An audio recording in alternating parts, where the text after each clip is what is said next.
Co-working giant WeWork is worth almost $5 billion. Now, it's still a unicorn, but that's just half of the value it had when SoftBank bailed the company out last year. And it's a dramatic fall from the $47 billion predicted before its failed IPO.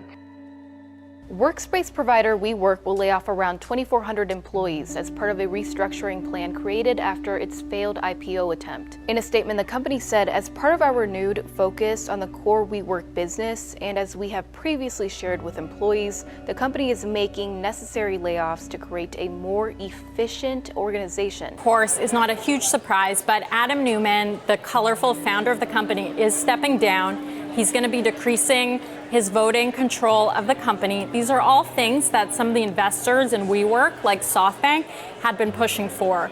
SoftBank telling WeWork that it may not buy $3 billion of shares from existing investors as had been planned. So essentially what they're saying is that because WeWork is under investigation by the SEC and the Justice Department, essentially saying that those regulatory probes allow it to back out of the rescue deal that was signed in October. WeWork is a commercial real estate company that rents out office spaces to tech startups and other enterprises. They were founded in 2010 in New York City and in 8 years would manage more than 4 million square meters of land. In 2019, they would begin their IPO filing. The financial world had been keeping an eye on this company for a long time, and WeWork beginning its filing process would cause quite a stir in the financial world. Even SoftBank had an eye on WeWork. But the chaos that would ensue in the next few months and the secrets that would be revealed would cause the giant to drop from a valuation of $47 billion to below $5 billion. So, the question is, what the hell happened with WeWork? The story of WeWork is long and complex, but the reason for its downfall can be traced back to one person, its founder and ex-CEO, Adam Neumann. Adam Neumann was born on April 25, 1979 in Tel Aviv, Israel. When he was 7, his parents got divorced and he moved to the US with his mother and sister. 4 years later, he would move back to Israel. In 1996, he would graduate from the Israeli Naval Academy and would serve as captain in the Israeli Navy for 5 years and got discharged with the rank of captain. Later, he would attend the Zicklin School of Business at Baruch College in New York. Before founding WeWork, Neumann started a clothes line for babies called Trollers that sold baby clothes with knee pads on them. He got the idea of starting a commercial real estate business when his landlord was showing him a building in Brooklyn, and he thought that he could subdivide it and lend it to other people. So in May 2008, along with Michael McKelvey, he founded Green Desk. 2 years later, they would sell Green Desk, and with partial funding from Manhattan real estate developer Joel Schreiber, they would start WeWork with its first location in New York. Joel Schreiber would buy a 33% stake in the company, amounting to around $15 million. WeWork's business model was simple. Rent huge buildings from corporations at cheap rates for 10 to 15-year leases and lease it to independent and freelance workers, of whom there are more than 70 million in the US alone. They provide the desks, Wi-Fi, and printers in big open offices, along with modern amenities like craft beer, yoga classes, and chairs that don't look like chairs. But open workplaces had existed long before WeWork arrived on the scene. For example, Regus, which was founded in 1989. But it differentiated itself from its competition on one factor: community. WeWork was extremely community focused. In their own words, WeWork is keen to elevate the people who are part of the community and give nuggets of inspiration. WeWork has open offices with music playing in the background, which encourage people to communicate. The office would feel more like a family. This focus on community appealed to the modern young entrepreneur, and this strategy would work fantastically. Within its first few years, WeWork would grow exponentially. They had arrived in the market at just the right time, as major cities like New York were still recovering from the 2008 economic crisis, and property rates were extremely low. WeWork would be home to such companies as Coop and Follow, Whole Whale, and even Reddit. In 2011, they would start WeWork Labs, which would function as a startup incubator, providing an open workspace much like WeWork itself, but with the goal of encouraging collaboration among members who didn't have their business ideas fully figured out. By 2014, The list of financial bankers would include titans like JP Morgan, T. Rowe, Wellington Management, Goldman Sachs, the Harvard Corporation, Benchmark, and more timers are coming. The former CEO of Boston Properties.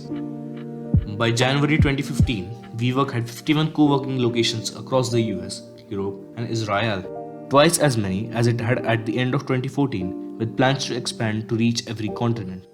In 2016, Fortune magazine would choose WeWork as one of its top 3 unicorns to bet against. By this time, the company was valued at $10 billion. 2 other rounds of capital raising would raise the company's valuation to $17.7 billion. In 2017, with the help of investments from SoftBank and Hony Capital, WeWork would aggressively expand into China. In the same year, they also started a gym called Rise by V. Adam would also open a school called WeGrow and appoint his wife Rebecca Newman as its CEO and start a co-living venture called WeLive that had the same basic principles. The phenomenal rise of WeWork provided an illusion that the company was invincible, but that would all come crashing down when WeWork began its IPO filing, from which it was expecting to raise another $3.5 billion. When a company files an IPO, they go from private to public, and they have to reveal everything about themselves: business models, profit loss statements, assets, etc. And WeWork's IPO filing raised a lot of interest, since the company at that point was valued at $47 billion. And as interest in the IPO grew, so did the list of reports about WeWork and Adam Neumann. Adam Neumann is an unusual character. Despite being from New York, he has the typical characteristics of a Silicon Valley entrepreneur. He has the typical confidence to dare to do anything, a charming personality, lots of money, and a fancy leather jacket. Neumann practically believed that he lived in an alternate reality where he had all the power, and this belief was fed to him by others around him, like Masayoshi Son. Masayoshi Son has been the CEO of SoftBank since 1986. He is most well known for his $20 million stake in Alibaba in 1999. Son proclaimed that WeWork would be his next Alibaba and urged Neumann to think bigger. With the confidence of such a respected person behind him, Neumann's antics would only escalate. Neumann liked his staff to work hard and play hard. During executive retreats, Neumann would always have bottles of expensive tequila in arm's reach. It's rumored that drinking at these retreats would often start in the morning. In 2016, Neumann would fire 7% of his staff, allegedly to cut costs. Several weeks later, he held an unusual company-wide meeting. After assuring everyone that the cuts were necessary, he brought out trays of tequila shots and brought in a famous rapper from the group Run DMC to perform. Neumann also regularly used drugs, and according to his friends and former executives, there was a case of Adam Neumann trying to smuggle cannabis into Israel. Neumann also liked to smoke before meetings and private plane trips. Neumann was also not a fan of suits and ties and would often walk around in the office barefoot. Neumann would call a personal trainer into his office for a midday boxing session. His office had a private meditation room, a whiteboard for his freely flowing ideas, and a large, apparently Photoshop poster of him surfing. Neumann was also extremely impulsive. On a video call with his executive team, he ordered a company-wide ban on meat. But former employees have since said that they have seen Neumann eat meat. But besides the partying and the frat boy culture, Adam Neumann's financials were what made investors extremely concerned. Its IPO filing would later reveal that the firm had paid $5.9 million to license the name V from a company called V Holdings, owned by Adam Neumann and some other WeWork founders. He also collected rent from WeWork properties that he owned, which was a clear conflict of interest. A number of his friends and family hold important positions in the company. In 2018, Neumann would establish a new umbrella company called the V Company with his wife Rebecca Newman as one of its co-founders. He also borrowed hundreds of millions of dollars from WeWork below interest rates of 1%. He purchased a $60 million company jet despite the company losing $1.6 billion that same year. On July 18, 2019, Wall Street Journal reported that Adam Neumann had liquidated $700 million of his WeWork stock before its IPO. WeWork's August 2019 S1 form filing revealed that the company had lost more than $900 million the year before, and as report after report came out and investors began to unanimously slam WeWork as a bad investment, Neumann put the IPO on indefinite pause. Neumann was forced to resign as CEO, but he would take $1.7 billion as a golden parachute with him. Several other ousted execs would also receive millions of dollars. The biggest hit came when SoftBank reduced a $16 billion investment to just $2 billion. This started a snowball effect that reduced the company's valuation to below $8 billion. The company almost reached bankruptcy, but was saved by a $5 billion cash infusion from SoftBank. SoftBank invested another $9.5 billion into the company and got an 80% stake in it. In November 2019, they would lay off 2,400 employees, which would account for almost 20% of its global workforce at the time.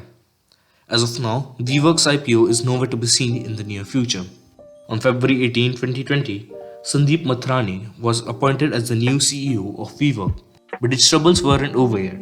Recently, SoftBank has decided to pull back a $3 billion investment in the form of buying stocks. And that's not the only hurdle they have to face. Due to the ongoing coronavirus outbreak, they have had to close down more than 100 buildings in China alone. But the most severe threat they currently have is the repo crisis. To explain briefly, the repo market is basically the mechanism that keeps the whole financial system running on a daily business. On September 17th, there was a catastrophic failure in the system of some kind, because of which $100 billion have to be pumped daily into the system to keep it running. A large portion of these funds are coming from mortgage-based securities. This suggests that there is a problem in the real estate sector again.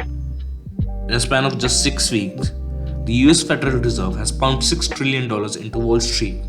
If another recession occurs, WeWork would be obliterated, since its main market would basically disappear. But only time will tell if WeWork survives.